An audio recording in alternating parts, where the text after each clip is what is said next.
Le Tania d'aujourd'hui, c'est Gimel Tevet. On va finir le Perek Dalet.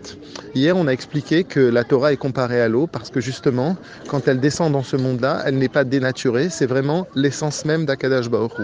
Et justement, il fait référence aujourd'hui à ce que les Chachamim nous disent dans Pirkei Avot. C'est mieux un seul moment de Tchouva et de Maasim dans ce monde-là que toute la vie du Olam Haba. Pourtant ici il y a un paradoxe, parce que dans le monde à venir, on profite du Ziv Ashrina, d'un rayonnement d'Akadash Baruch Hu qui est intense et qu'on ne pourra jamais arriver à supporter dans ce monde-là. Mais quand bien même, c'est beaucoup moins puissant que quand on saisit Akadash Baruch Hu par les mitzvot. Pourquoi ? Parce que le rayonnement d'Akadash Baruch Hu, il est tellement fort comme si on s'approchait du soleil, mais on n'est pas dans le soleil, on ne saisit pas le soleil. Alors que les mitzvot, quand on fait Torah et mitzvot, on saisit Hachem.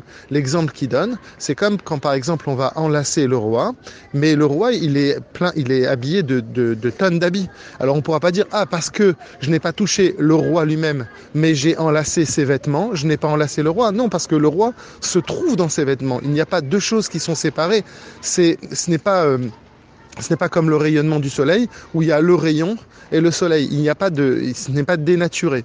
Et donc c'est exactement cette idée-là, c'est que quand on fait Torah et Mitzvot, alors bien qu'on ne ressent pas, et là est le paradoxe, bien qu'on ne ressent pas qu'on est en train de saisir Akadosh Baruch Hu, on le saisit beaucoup plus fort que quand on est dans le Gan Eden où on profite de quelque chose qui est intensément puissant.